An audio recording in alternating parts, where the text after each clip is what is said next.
Assalamualaikum warahmatullahi wabarakatuh. Perkenalkan, saya Apriandi dari instansi Dinas Komunikasi Informatika, Statistik dan Persandian Provinsi Kalimantan Utara dengan jabatan saya yaitu Pranata Komputer Ahli Pertama yang sedang mengikuti Latsar CPNS Angkatan 74 di kelompok 2. Saya akan mencoba menjelaskan keterkaitan manajemen ASN dengan tugas pokok saya sebagai Prakom. Sebelum itu, inilah beberapa poin yang akan saya bahas.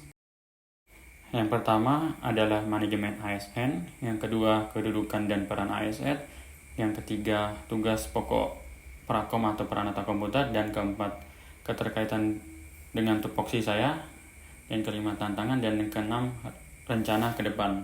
Manajemen ASN adalah pengelolaan ASN untuk menghasilkan pegawai ASN yang profesional, memiliki nilai dasar, etika profesi, bebas dari intervensi politik, bersih dari praktik korupsi, kolusi, dan nepotisme.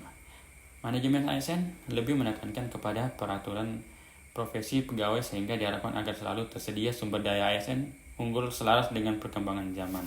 Berdasarkan Undang-Undang Nomor 20 Tahun 2023, ASN terbagi menjadi dua, yaitu PNS atau Pegawai Negeri Sipil dan PPPK atau Pegawai Pemerintah dengan Perjanjian Kerja.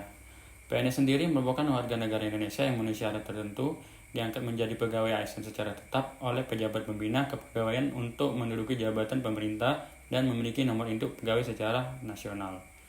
Sedangkan PPPK adalah warga negara Indonesia yang memenuhi syarat tertentu yang diangkat berdasarkan perjanjian kerja untuk jangka waktu tertentu dalam rangka melaksanakan tugas pemerintah sesuai dengan kebutuhan instansi pemerintah dan ketentuan perundang-undangan.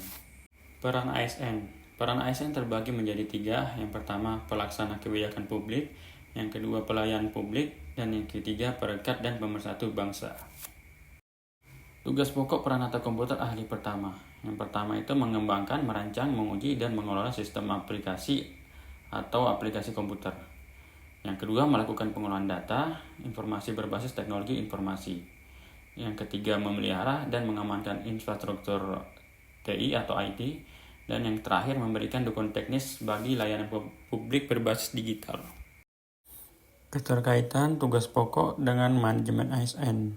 Dalam perencanaan, diharapkan dapat menyusun roadmap pengembangan sistem informasi, termasuk kebutuhan perangkat keras, perangkat lunak, dan keamanan data. Pada pengadaan, diharapkan dapat memberikan masukan spesifikasi teknis agar hasilnya efisien dan tepat guna. Pada pengembangan kompetensi, dapat diwujudkan dengan mengikuti pelatihan coding dan keamanan cyber.